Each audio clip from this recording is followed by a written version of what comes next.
രേണുസുതിക്ക് ഒന്നല്ല രണ്ടല്ല മൂന്ന് മുഖമാണ്.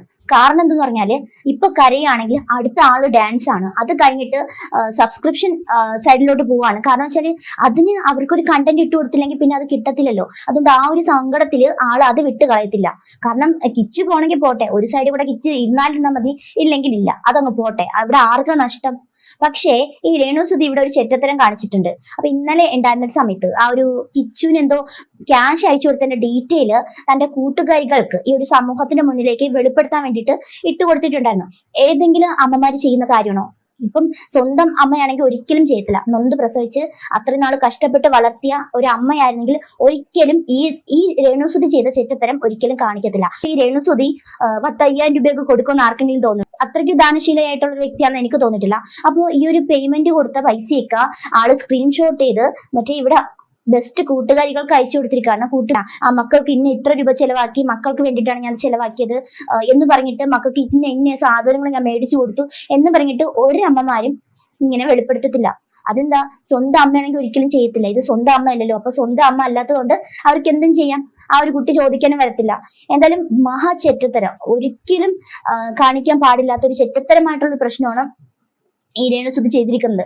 ഒന്ന് ആലോചിച്ച് നോക്കിയേ, ആ ഒരു കുട്ടിയുടെ മനസ്സ് എന്തുമാത്രം വേദനിച്ചിട്ടുണ്ടായിരിക്കും. കിച്ചു പറഞ്ഞത് എന്റെ അമ്മ മരിച്ചതിന് ശേഷം അച്ഛൻ രണ്ടാമത് കല്യാണം കഴിച്ചു, അത് കഴിഞ്ഞിട്ട് അത് ഡിവോഴ്സായി മൂന്നാമത് കല്യാണം കഴിച്ചു. അപ്പൊ കിച്ചു അനുഭവിച്ച ആ ഒരു വേദന, വിഷമങ്ങള്, അവഗണന, ഇതൊക്കെയാണ് അവർ കിച്ചു പറഞ്ഞത്. മൂന്നാമത് ഈ രേണുസുതി എന്ന് പറയുന്ന വ്യക്തിയെ കല്യാണം കഴിച്ചപ്പോഴത്തേക്ക് ആദ്യമൊക്കെ കുഴപ്പമില്ലായിരുന്നു, നല്ല സ്നേഹമായിരുന്നു. അച്ഛൻ പോയതിനു ശേഷം അതിനു മുന്നേയും ഈ സ്ത്രീ കുറച്ച് അവഗണന കാണിച്ചിട്ടുണ്ട്, ആ ഒരു കുടുംബക്കാരെ കാണിച്ചിട്ടുണ്ട് എന്നാണ് പറഞ്ഞിട്ടുള്ളത്. അത് അല്ലാണ്ട് ആ ഒരു കുട്ടിയെ പൈസയുടെ കാര്യമോ അല്ലാത്ത ഒരു കാര്യമോ ചോദിച്ചിട്ടില്ല. ഒരു 5-10 രൂപ കൊടുക്കുന്നതിനാണല്ലോ ഈ ഒരു രേണുസുതി ഇത്രയും മോശമായിട്ടുള്ള ചീപ്പ് പ്രവൃത്തി കാണിച്ചിട്ടുള്ളത്. എന്തായാലും വളരെ മോശം. ഈ ഒരു കാര്യത്തിനോട് ഒരിക്കലും യോജിക്കാൻ പറ്റുന്നില്ല. വളരെ വളരെ മോശം. ഒരു മക്കൾക്ക് വേണ്ടിയിട്ടാണ് നമ്മൾ കഷ്ടപ്പെടുന്നതന്നെ. ആ ഒരു മക്കൾ എന്നുള്ളൊരിതിലെ മകൻ എന്നൊരു സ്ഥാനം ഉണ്ടായിരുന്നെങ്കിൽ നിങ്ങൾ ഇന്ന് ഈ കാണിച്ച പോക്കർത്തനം ഒരിക്കലും ചെയ്യത്തില്ലായിരുന്നു. ഒരിക്കലും. അതും തന്റെ കൂട്ടുകാരികളടുത്ത് എന്ന് പറഞ്ഞിട്ട് അങ്ങോട്ട് അയച്ചു കൊടുക്കുകയാണ്. അവര് മറ്റേ ബ്ലർ ചെയ്തിട്ട് അവര് കട്ട് ചെയ്ത് മാറ്റി അങ്ങ് മായച്ചു കളഞ്ഞിട്ട് അവർ ഇട്ടേക്കാണ്. മറ്റേ കോടികളാണല്ലോ അയച്ചു കൊടുത്തിരിക്കുന്നത്, ലക്ഷക്കണക്കിനാണ് അയച്ചു കൊടുത്തിരിക്കുന്നത്. കഷ്ടം. എന്തുകൊണ്ട് ഹനാൻ ഒരു കാര്യം പറഞ്ഞിട്ടുണ്ടായിരുന്നു, രേണുസുതി പ്രഗ്നന്റ് ആയിരുന്നു എന്ന്. അതിനുള്ള ഉത്തരവൊന്നും വന്നിട്ടില്ലായിരുന്നല്ലോ. എന്തു പറ്റി? അതിനൊക്കെ അങ്ങ് ഡൗൺ ആയി പോയായിരുന്നു. പിന്നെ കിച്ചു പറഞ്ഞ കാര്യത്തിനും കുറച്ച് ഡൗൺ ആയി പോയി. അപ്പൊ കരച്ചിൽ നാടകമേ ഉള്ളൂ. ഇവിടെ നിന്ന് ചിരിക്കുക, ഡാൻസ് കളിക്കുക, സബ്സ്ക്രൈബ് ചെയ്ത ആൾക്കാർക്ക് എക്സ്ക്ലൂസീവ് കണ്ടന്റ് ഇട്ട് കൊടുക്കുക. ഇതാണ് ഇപ്പോഴത്തെ പ്രവൃത്തി എന്ന് പറയുന്നത്. എന്നാലും നമിച്ചേക്കുന്നവരൊക്കെ എങ്ങനെ സാധിക്കുന്നു? വല്ലാത്ത തൊലിക്കട്ടിയത് തന്നെ.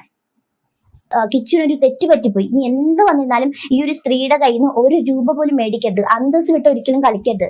എന്താ പറയാ, 200, 200, 300 രൂപ അയച്ചു കൊടുത്തത് ആ ഒരു ഹൈഡ് ചെയ്തിട്ട് ആളങ്ങ് കൊടുത്തേക്കുന്നത്. ഒന്ന് ആലോചിച്ച് നോക്കി. ആ കുട്ടിയുടെ അഭിമാനത്തെയാണ് ചോദ്യം ചെയ്തിരിക്കുന്നത് ഈ രേണുസുതി. ഇത്രയ്ക്കും തരം ചീപ്പാവരുത്. ഈ കുറച്ചു നേരത്തെ കരഞ്ഞു മെഴുകും, കുറെ സത്യങ്ങളൊക്കെ പുറത്തു പറഞ്ഞപ്പോഴത്തേക്ക് നിൽക്കക്കളിയില്ലാണ്ടായിപ്പോയി. അതുകൊണ്ട് ആള് പറഞ്ഞു. ഇതില് ഫിറോസ് എന്ന് പറയുന്ന വ്യക്തി ഒരു പോസ്റ്റ് ഇട്ടിട്ടുണ്ടായിരുന്നു. ആ ഒരു പോസ്റ്റില് അദ്ദേഹം കൃത്യമായിട്ട് പറയുന്നുണ്ട്, കിച്ചുവിന് ഇനിയും ഒരുപാട് കാര്യങ്ങൾ പറയേണ്ടത്. അപ്പൊ പറയേണ്ടത് എന്തിന്റെ പേരിലോ, ഇനി വഴക്കുണ്ടാക്കിയിട്ടാണെങ്കിലോ, ഇനി വഴക്കുണ്ടാക്കാതെ ആണെങ്കിലോ, ഇനി അടി ഓടിയിട്ടാണെങ്കിലോ ശരി, നിങ്ങൾ പുറത്തേക്ക് കാണിക്കോ? ാണോ ഒരു അമ്മ എന്ന പദത്തിനുള്ള അർത്ഥം? എനിക്ക് മനസ്സിലാവുന്നില്ല. നമ്മളൊക്കെ അമ്മയും നമ്മളെയൊക്കെ നോക്കിയിട്ടുണ്ട്. പക്ഷെ എന്ന് പറഞ്ഞിട്ട് അവർ ഇന്നതുപോലെ ചെയ്തു, ഇത്ര രൂപ തന്നു എന്ന് പറഞ്ഞിട്ട് അവരാരും കണക്ക് പറയുന്നത് നമ്മളാരും കേട്ടിട്ടില്ല.